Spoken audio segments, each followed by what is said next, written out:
The sun has gone down at Hangman's Hill, and the ghost at Misery Corner isn't walking tonight. So, welcome to the Weird Tales radio show, your weekly fix of ghost stories, urban myths, magic, and folklore. And now, here's your host, writer, award-winning journalist, best-selling author, and sometime werewolf hunter, Charles Christian.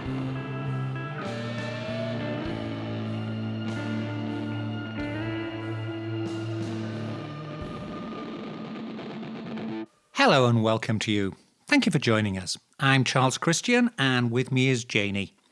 This is our 19th show, and before we go any further, here's an important announcement which we believe will improve your listening experience. We're changing our format. With this episode, we're moving from a fortnightly 1 hour long show over to a weekly show that's 30 minutes in length. Still the same great content, but now in 2 bite-sized pieces. So, on with the show. And we're going to be talking about, amongst other things, royal weddings.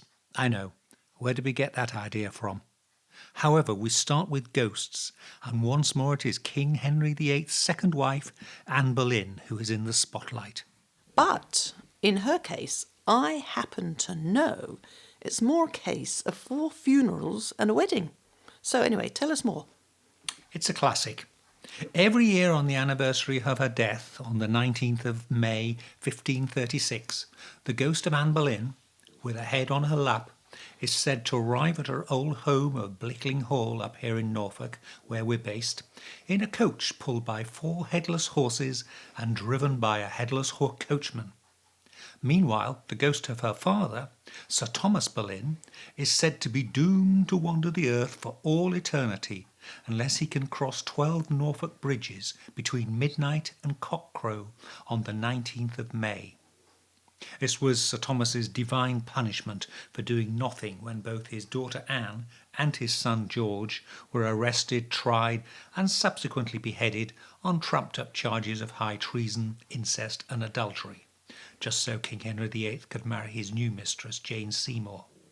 The catch is Sir Thomas has to cross the 12 bridges in a coach pulled by 4 headless horses and driven by a headless coachman.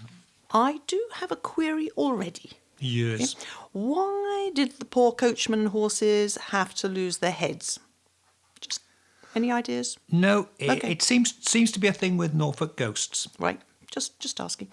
Mind you, I didn't like that Thomas Boleyn. He was absolutely vile. But apparently he encouraged his eldest daughter, Lady Mary, to become Henry's mistress, then had Anne take her place. And then, when Mary went off to marry a poor soldier out of love, he disowned her. Yes, a right charmer. And King Henry wasn't much better. He had Anne beheaded on the 19th, and the next day married her replacement, Jane Seymour, who became his 3rd wife. 4 years later, on the same day he married his 5th wife, Catherine Howard, he had his disgraced First Minister, Thomas Cromwell, the man who devised all the bogus charges against Anne Boleyn, beheaded. For those of you getting confused, here's the rhyme that summarises the fate of Henry VIII's 6 wives, because I do get confused, but then I remember this. Divorced, beheaded, died. Divorced, beheaded, survived. Yeah, simple. So there you have it.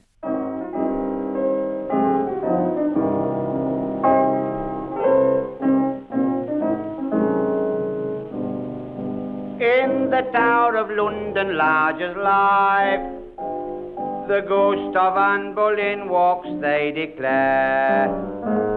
For Anne Boleyn was once King Henry's wife, until he made the headsman bob her hair.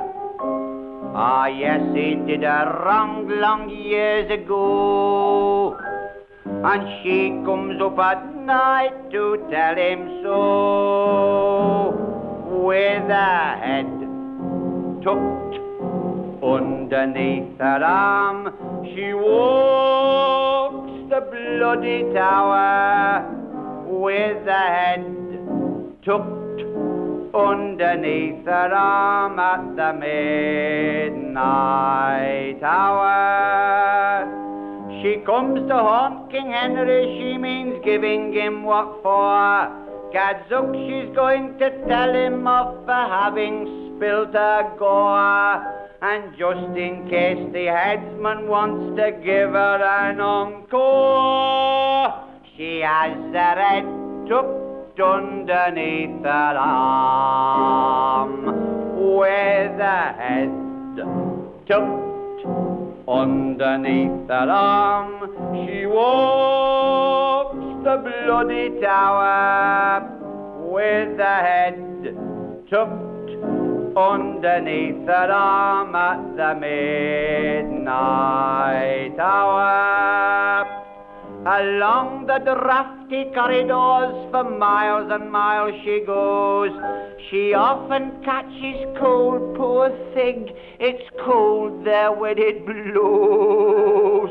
And it's awfully awkward for the Queen to have to blow her nose with her head tucked underneath her arm. And while we are still on the subject of royal weddings and weddings generally, we've all heard that saying about something old, something new, something borrowed, something blue. But I've been doing some digging, and there are a couple of less familiar rhymes that brides might want to bear in mind. The first one relates to the colour of wedding dresses. So, in case you were thinking of being a little bit alternative, don't. Just don't. Okay? Because married in green, ashamed to be seen. Married in grey will go far away. Married in red, wish yourself dead. Married in blue, always be true. Married in yellow, ashamed of your fellow. Married in black, wish yourself back. Married in pink, of you he'll think. Married in white, sure to go right. So, until Queen Victoria came along, apparently, and married Prince Albert in 1840, blue was actually the favoured for royal wedding dresses. But she opted for white because, allegedly, she was petite and thought it would make it easier for the crowds to see her as she made her way in her horse-drawn carriage along the processional route. But I'm just wondering, I would think she could hardly see above the door because she was very tiny, you know. It would just be this little crown bobbing along. Quite sweetly. Anyway, but she was a bit of a sneaky woman because she banned her female wedding guests from wearing white dresses and had the pattern for her dress destroyed so no one could copy it. But after Victoria, the precedent was set and it was white dresses for brides all the way on. But I did think that was something to do with purity, but apparently not. I've also got a rhyme about what is the best day of the week on which to get married. So you might want to bear this in mind. Monday for wealth, Tuesday for health, Wednesday the best day of all, Thursday for losses, Friday for crosses, and Saturday no luck at all. Which might explain the high divorce rate, as most people do seem to get married on a Saturday now. And I probably should mention that rhyme does actually date back over 150 years to the mid-19th century. And you can now marry on a Sunday, as we all know. And also, the popularity of weekends means Saturday is by far the most popular day for a wedding, with most people getting married that day than all the other days combined. And Tuesday, it turns out, is it's the least popular day. Tuesday. So nobody marries for health. No. And in other royal wedding trivia, apart from popularising the trend for white frocks, Victoria and Albert's wedding presents included the largest cheddar cheese ever made. It contained the milk from 750 cows, weighed 88 stone, and had a circumference of over 9 feet. Yep, the royal family are still getting through it, I hear. Bit green on the edges. Anyway, when the late Queen Mother married the man who would become King George VI, the then Archbishop of Canterbury refused to let the wedding be broadcast on the newly launched British Broadcasting Company's wireless service in case men listened to it in pubs. Oh, the shame. Yeah, obviously not aware that's where men went, and still do probably, go to get away from such girly stuff. So they wouldn't have been listening to it. And keeping on with that, in 1947, when the current Queen of England, she was then still Princess Elizabeth, married Prince Philip, the Duke of Edinburgh, her wedding dress was designed by Norman Hartnell, but paid for with ration coupons. She also did her own makeup. And finally, going way back in time to 1795, when the Prince of Wales, the future King George IV, married Princess Caroline of Brunswick, it was not so much love at first sight as loathing at first sight. Ah, yes, the marriage that'd been arranged by his father, King George III, and then apparently the couple had previously never met. So seeing her for the first time, the prince said, "I'm not well. Pray get me a glass of brandy." And his bride-to-be was equally unimpressed, telling a friend that George was very fat and nothing like as handsome as his portrait. Yeah, well, we've all been there, haven't we, on Tinder? It's happened to us all, hasn't it? Oh, just me then, is it? Okay. Oh, okay.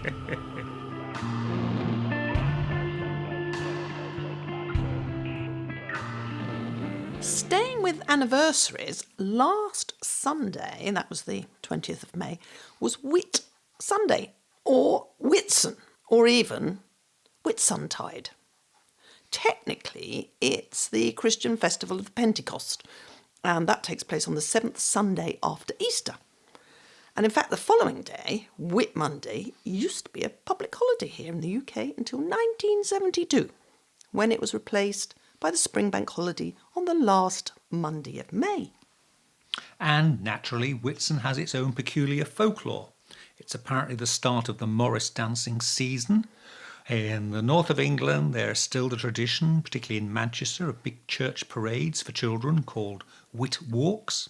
And in Cambridge, Whit Sunday was the day for eating the first gooseberry pie of the year. I shake my head. However, this is a particularly weird one coming up. You know that old nursery rhyme, Monday's Child, which ends with the lines, "And the child that is born on the Sabbath day is bonny and blithe and good and gay." Except, apparently, if the child is born on Whit Sunday, as tradition holds, that such a child is doomed either to kill or be killed. Apparently, this fate can be averted by going through a mock funeral ceremony for the child or squashing an insect into the child's hand. How delightful. Yes.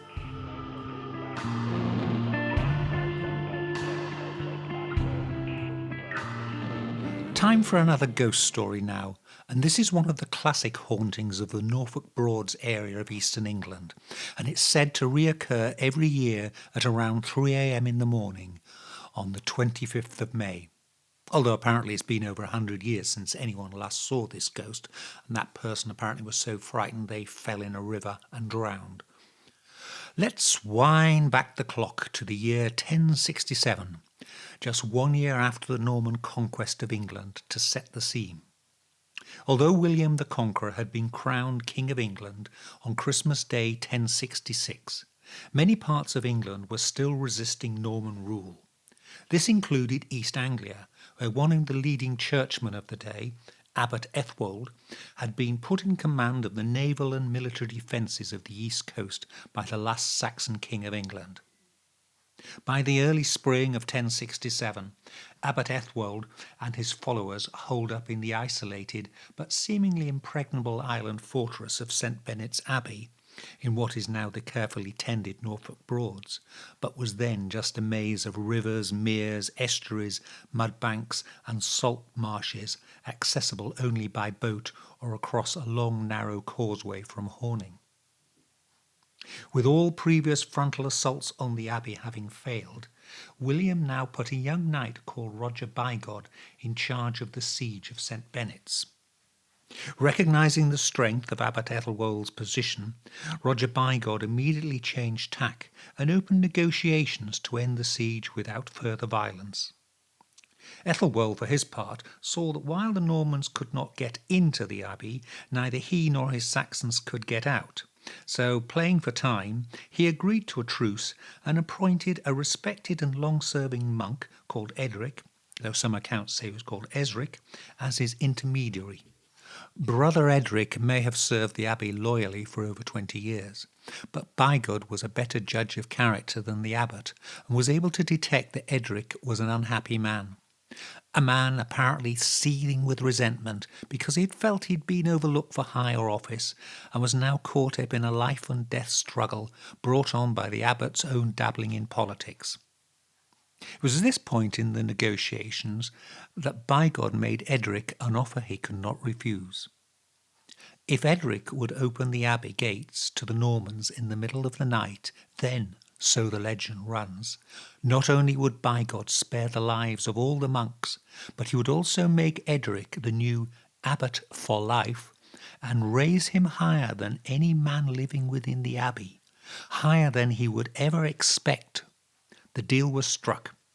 Edric agreed to betray the abbey to his new friend Roger Bigod.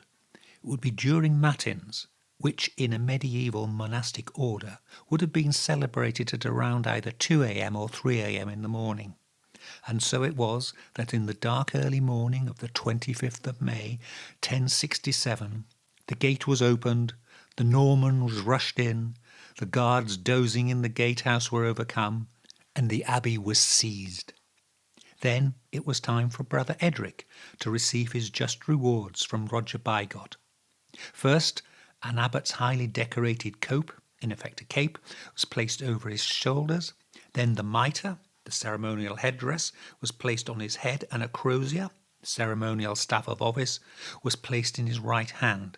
But Bigod had one further reward in store for the newly appointed abbot, and that was to slip a rope noose over his head. To Edric's horror, the other end of the rope had already been hung over the highest point of the gatehouse, and, at Bigod's signal, the Normans began hauling on it, raising Edric higher than any man living within the abbey. The Normans may have liked to get their own way and were ruthless in the methods they used to achieve it, but they also didn't like traitors, no matter on whose side they were on. And that was the short and happy career of Abbot Edric, although it is said that on the anniversary of his treachery, his screams can still be heard and his ghost seen hanging by a rope from the now ruined Abbey Gatehouse. You are listening to the Weird Tales Radio Show with Charles Christian on internet radio and podcast.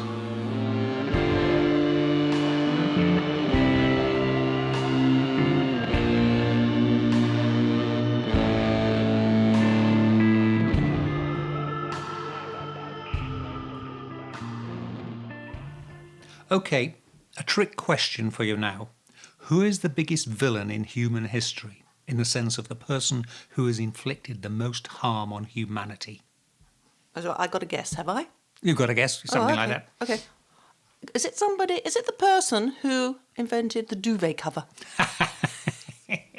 Or teapots that dribble and wet everywhere? Or is it someone in the Conservative Party? Am I close? That's interesting, because most people would normally say Hitler or Genghis Khan. I'm different from other people, as you know. Yes, special. That's it. Yeah, well, the candidate is a certain Tom Midgley, an obscure American engineer and chemist.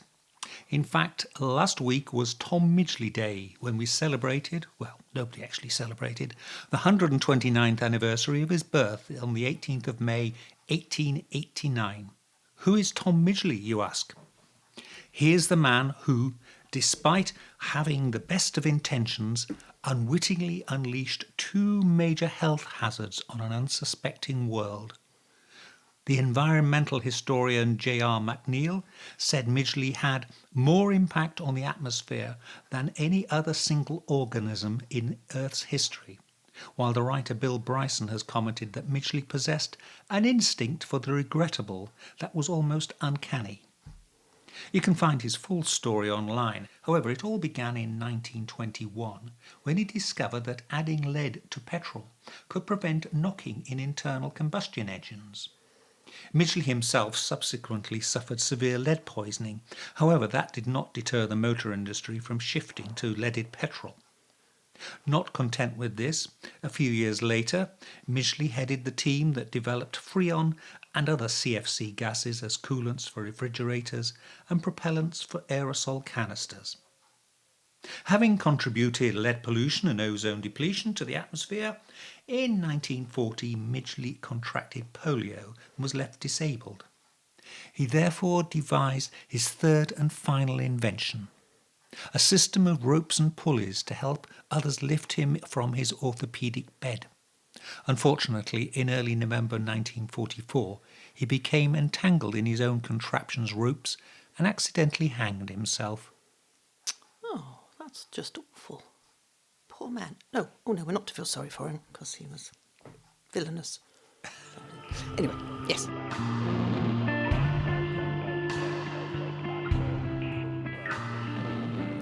Something for gun lovers and fans of the American Old West now. Previously on this show, we mentioned the notorious 19th century American journalist Ned Buntline. Although his dime novels and newspaper stories are now largely forgotten, his name does live on through his association with one of the great myths of the American Old West, the Buntline Special, a limited edition of the famous Colt 45 revolver with an extra long 12-inch barrel. The story is Ned Buntline had these pistols specially commissioned and then presented them to 5 Western lawmen, including Wyatt Earp and Bat Masterson, by way of a thank you for the assistance they had given him when he was writing his Western novels. This story first appeared in Stuart Lake's hugely influential 1931 biography of Wyatt Earp called Frontier Marshal, and has then been depicted in pretty much every TV series and movie since made about Earp, including Tombstone with Kurt Russell and the popular 1950s TV series The Life and Legend of Wyatt Earp. But did the Buntline Special really exist? The first flaw in the myth is that Ned Buntline himself, a notorious self-publicist, never mentioned it during his own lifetime, which seems a strange oversight. Then there's the fact that at the time he was supposedly donating these pistols to his heroes in the Old West, he was actually living in the East, part of the time hiding from one of his ex-wives who was looking for alimony, and at other times spending his days trout fishing with his latest wife. And, for the record, Buntline didn't actually write many Western novels, and those he did were remarkably cavalier with the facts, so it seems unlikely he would have ever bothered with using real lawmen for technical assistance and fact-checking. Then there are the lawmen he supposedly gave the pistols to. None of them appear to have ever mentioned receiving these guns. In fact, Bat Masterson preferred Colt 45s with a short barrel, just under 5 inches in length, on the grounds that the short barrel was easier and smoother to draw from a holster in a hurry. As for Wyatt Earp, on the day of the gunfight at the OK Corral, arguably the most famous gunfight in the history of the Old West, he was using a Smith & Wesson pistol, which was not even in a holster, but carried in his overcoat pocket. It's because it was snowing in Tombstone that day. And then there's the gun's manufacturer Colt. They have no record of ever having shipped a batch of 12-inch pistols to Buntline. At the time, Colt did not even make a model with a 12-inch barrel. They did make a 16-inch model, sold with a detachable shoulder stock, but this was sold as a buggy rifle, as in horse and buggy. In fact, in an example of life imitating art, Colt only began producing the 12-inch model in volume in the 1950s, when the TV western about Wyatt Earp started generating inquiries from gun enthusiasts wanting to buy a Buntline Special. So, the Buntline Special. It's a great story, but an urban myth that is shot down by the facts.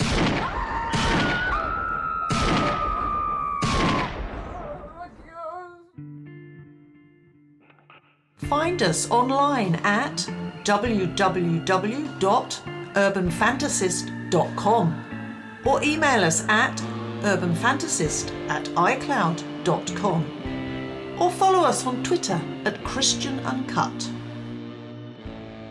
Almost time for us to go, but before we do, here's some cheery news for you worried about the apocalypse.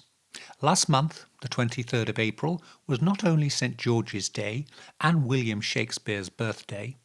He was 554 years old, in case you were wondering. And it was also the birthday, well, in fact, the day he was born, of Prince Louis, the latest addition to the British royal family. There's no getting away from the royals this week. However, in arguably even better news, the 23rd April 2018 was yet another day on which the world was meant to end but didn't. The prophet of doom this time was the self-proclaimed Christian numerologist David Meade, who calculated that the sun, the moon and the planet Jupiter would line up in the constellation of Virgo, and that this alignment would bring about disaster. Apparently this is predicted in the biblical book of Revelations, where it speaks of a woman clothed with the sun, with the moon under her feet, and a crown of 12 stars on her head. And that means not just the apocalypse, the rapture, but also the arrival of the Antichrist. And there's more, because according to Meade, this is just the beginning of the cosmic catastrophe, as the rogue planet Nibiru will supposedly pass the Earth in October and cause planet-wide chaos, worldwide volcanic eruptions, that kind of stuff, that will culminate in the return of Jesus Christ. However, as we know, the world did not end on the 23rd of April, not least because Jupiter was not in Virgo, but in the constellation of Libra, the Sun was aligned with Aries, and the Moon was in the constellation of Gemini. As for the planet Nibiru, that didn't show up because it doesn't exist. It was incidentally Nibiru that also singularly failed to show up in 2012 and bring about the Mayan end of days apocalypse. As for David Meade, he also predicted the world would end on the 23rd of September last year, but it didn't. So happy birthday, Shakespeare. Happy birthday, little Prince Louis. The world has once more been saved from an apocalypse. And we look forward to joining you again next time. Good night. Black Shuck, the demon dog of East Anglia, is baying at the moon, Which means it's time for us to go. You've been listening to the Weird Tales radio show with Charles Christian, your weekly fix of ghost stories, urban myths, magic and folklore. Find us online at www.urbanfantasist.com or email us at urbanfantasist@icloud.com or follow us on Twitter at Christian Uncut.